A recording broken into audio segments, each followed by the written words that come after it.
Assalamualaikum warahmatullahi wabarakatuh, teman-teman. Jumpa lagi dengan saya, channel Pejuang Kuat.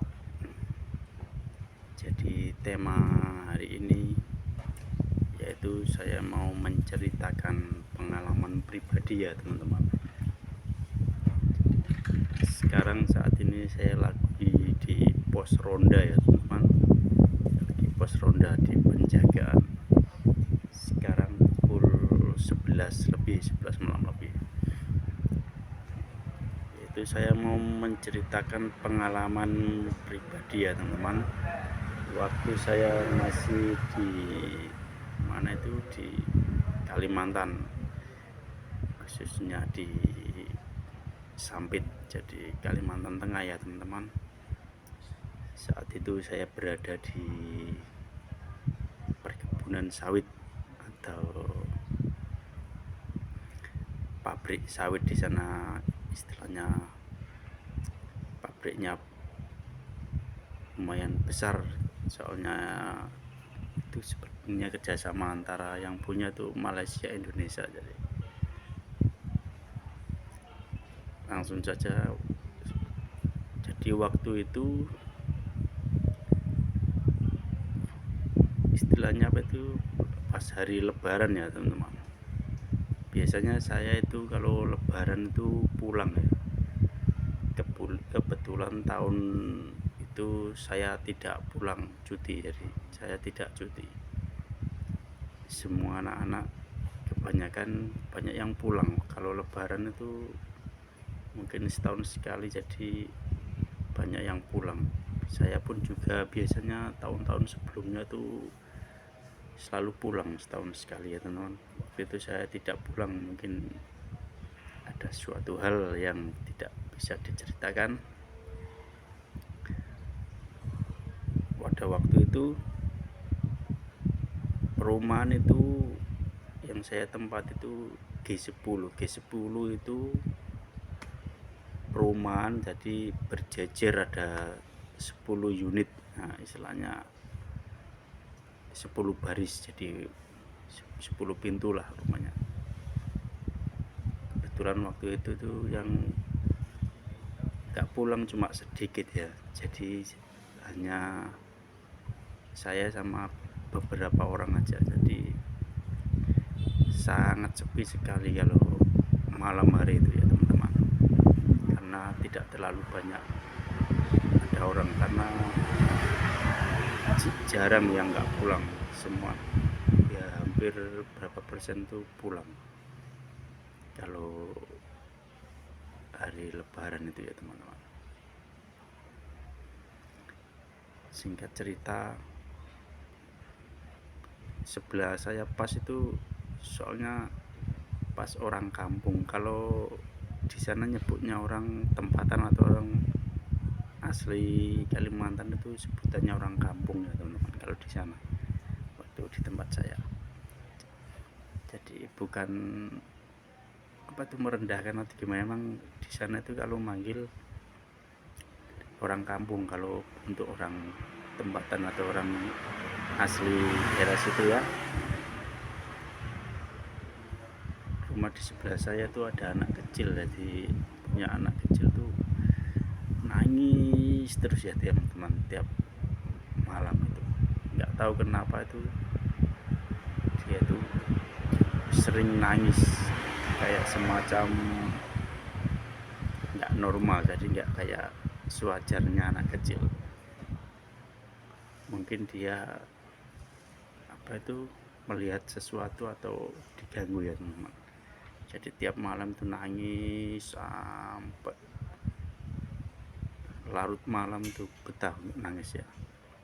Kalau normalnya anak itu paling nangis cuma sebentar ya, teman-teman. Nah, kebetulan pada malam itu biasanya itu air dari pabrik dialirkan ke perumahan-perumahan itu ada waktunya atau jamnya ya, teman-teman.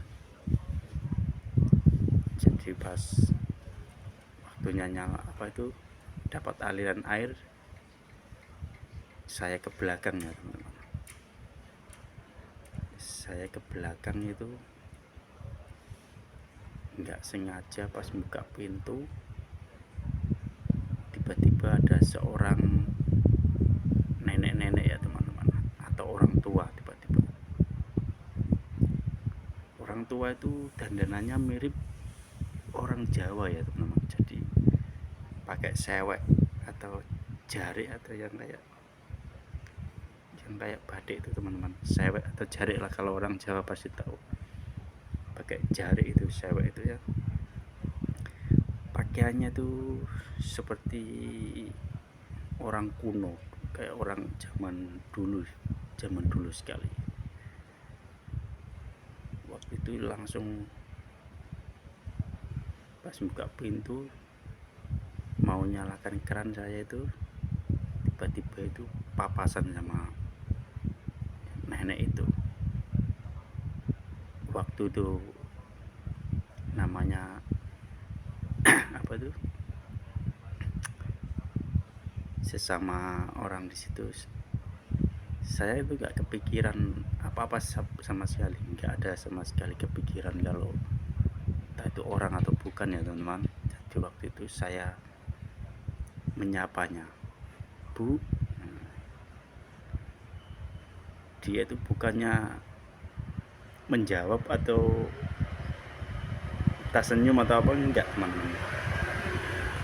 Saya sapa seperti itu, langsung dia melotot gini ya teman-teman, matanya.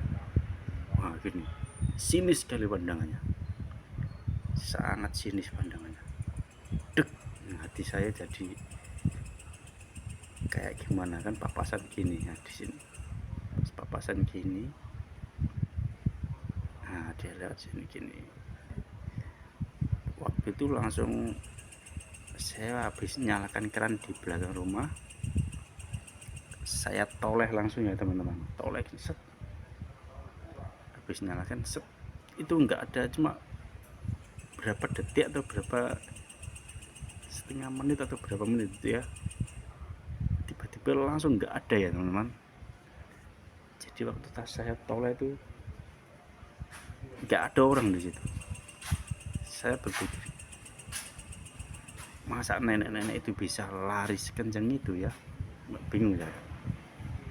Langsung ini ya teman-teman, bulu kuduk saya itu langsung merinding semua, berdiri semua ya, merinding sekali. Soalnya saya toleh itu langsung nggak ada orang sama sekali ya. Soalnya emang waktu itu sangat sepi, orang pada mudik semua, di perumahan itu sepi sekali. Sampai saya berpikir, masa di perumahan sini atau perumahan karyawan sini ada seorang nenek-nenek ya tadi. Perasaan di sini nggak ada orang nenek-nenek ya. Perasaan di perumahan sini nggak ada nenek-nenek, sampai berpikir itu. Bolak balik saya itu jadi kepikiran gitu teman-teman. Saya masuk rumah ya, kepikiran terus, tadi orang apa bukan ya tapi ya. Jadi bikin nggak tenang, jadi yang biasanya biasa saja nggak ada apa-apa, tiba-tiba jadi kepikiran ya, gara-gara kejadian itu ya. Saya kepikiran terus. Waktu itu saya udah malam mau tidur ya teman-teman. Jadi pas saya tuh kebetulan di rumah karyawan situ, saya tuh nempati sendiri ya teman-teman. Saya itu sendirian, nggak ada teman, karena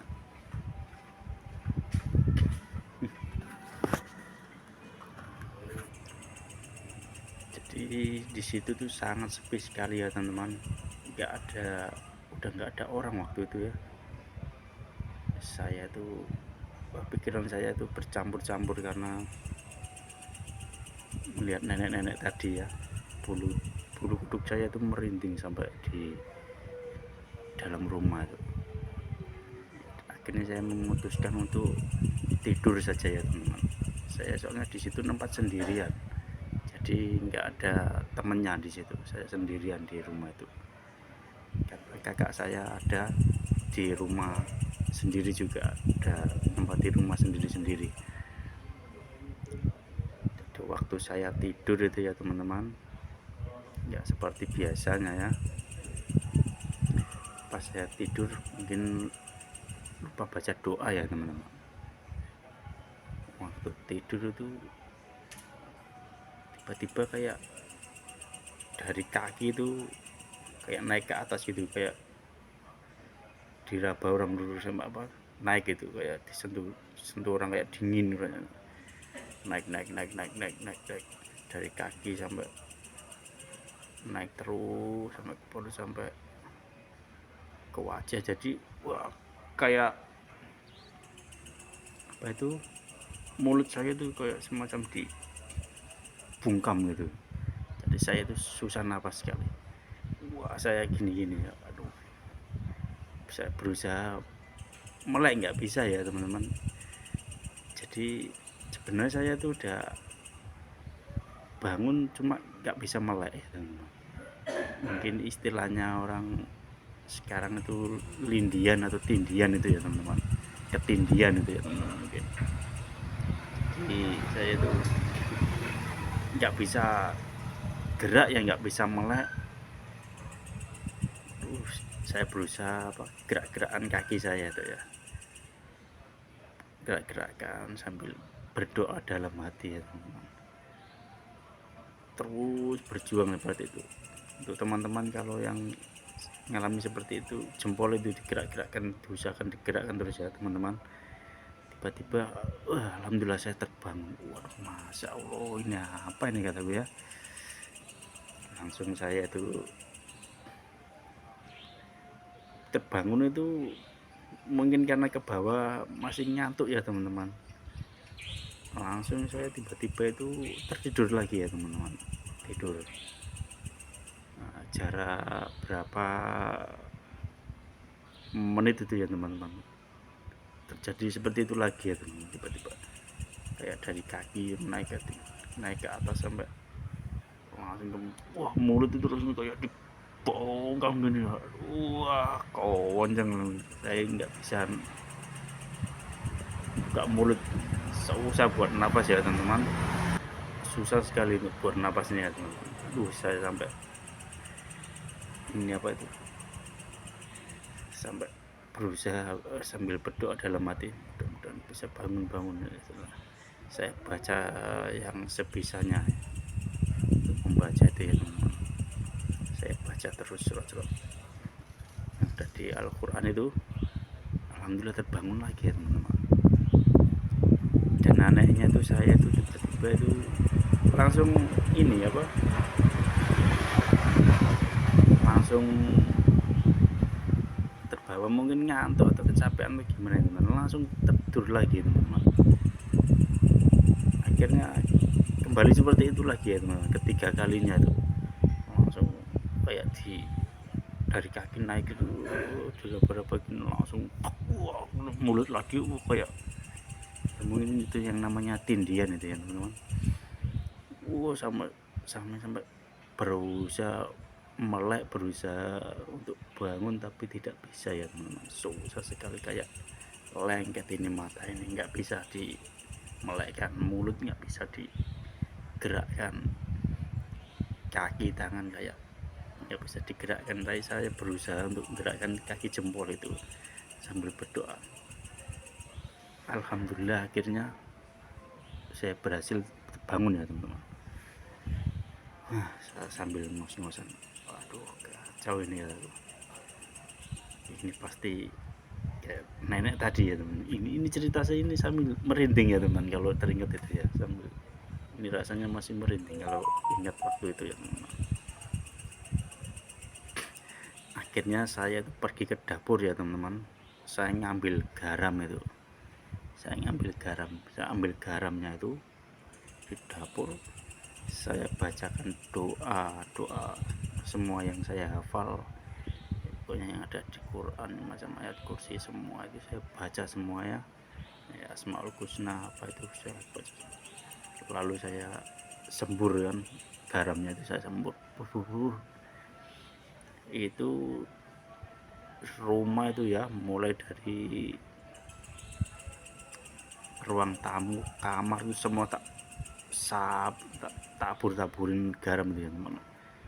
Wer wer wer wer, saya taburin garam itu ruang tamu, kamar, dapur, semuanya ini, kamar mandi, pokoknya tak taburi garam semua. Karena saya udah merasa diganggu ya, karena saya nggak pernah mengganggu istilahnya ya. Udah habis itu saya terus duduk sebentar, habis itu saya mengantuk, terus saya tidur. Alhamdulillah ya teman-teman, setelah saya tabur-taburi garam sama saya doa itu tadi, udah nggak ganggu istilahnya, udah nggak bungkam mulut saya lagi seperti ini ya teman-teman. Jadi nggak dibungkam lagi mulutku. Alhamdulillah saya bisa tidur sampai pagi ya, bangun-bangun besoknya saya ceritain sama anak-anak itu, anak-anak jadi anak yang kerja itu jadi agak takut ya soal ceritanya tuh. Masa katanya, waduh serem sekali ceritanya itu. Nah setelah itu kebetulan ada seorang guru di sekolah PT tersebut ya, ada guru main ke rumah ya, ya teman tetangga rumah tetangga depan itu main ke rumah. Jadi dia itu bercerita bahwasanya itu temannya dia kan orang Lombok ini, insya Allah ya orang Lombok. Jadi guru ini orang Lombok. Jadi temannya guru ini jadi seorang guru juga, guru ngajar di situ. Jadi guru perempuan, temannya guru tadi itu perempuan. Jadi dia bercerita bahwasanya temennya itu kayak semacam indigo atau yang punya indera keenam itu teman-teman, yang bisa ngelihat alam jin atau alam lain, dunia lain istilahnya, yang kita tidak bisa melihatnya, dia itu bisa melihat. Dia semacam indigo atau dunia indera keenam, tapi dia itu tidak bisa mengobati orang, cuma kebuka aja mata batinnya atau indera penglihatan yang untuk ke alam lain itu ya teman-teman. Jadi dia itu bisa ngelihat tapi tidak bisa mengobati kayak yai atau dukun, sebenarnya nggak bisa, dia cuma kebuka aja. Jadi ya agak tersiksa ya, tahu sendiri Kalimantan bekas pembantaian, bekas pembunuhan, ribuan mayat di situ, pasti kan banyak sekali ya semacam hantu-hantu atau jin yang menyerupai orang-orang yang dulu jadi korban atau kan, seperti itu. Jadi emang di sana itu masih mistiknya masih kuat ya, suasananya itu masih mistis sekali kalau di sana itu. Nah saya tuh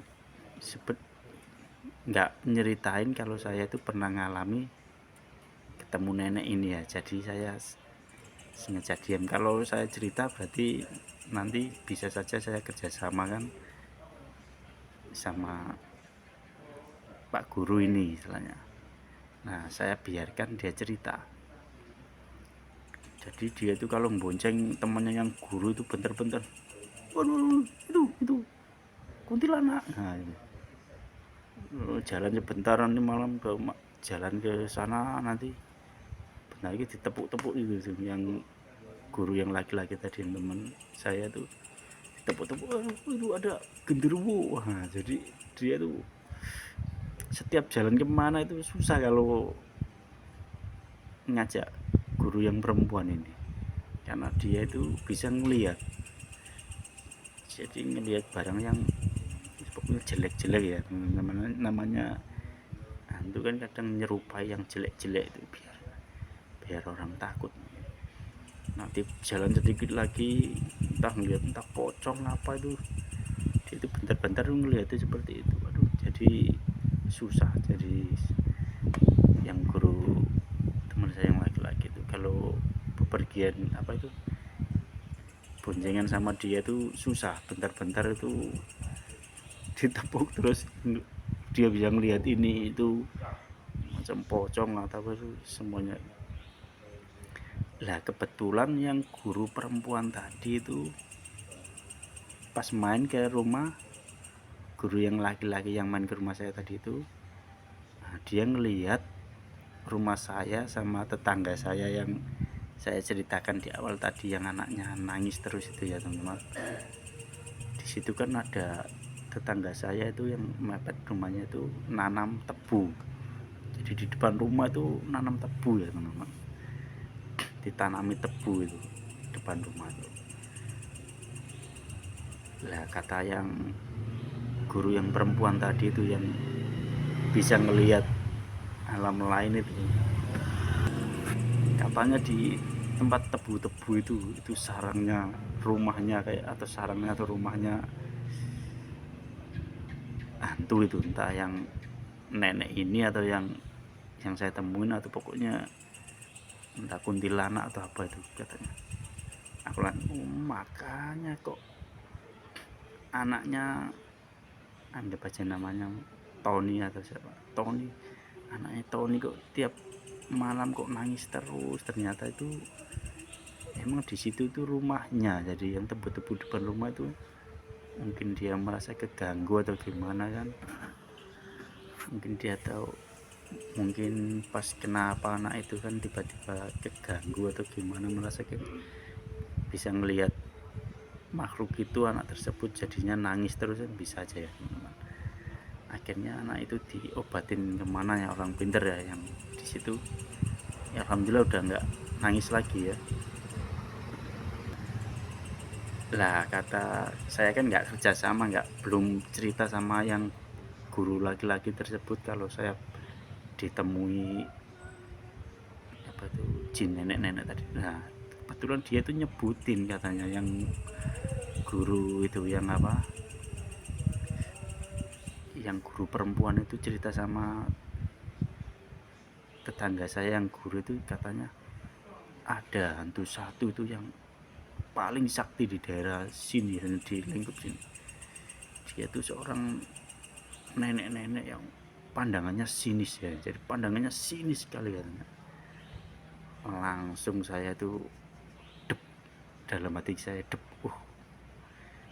apa yang saya temuin itu, kataku, yang nenek-nenek itu benar sekali ya teman-teman.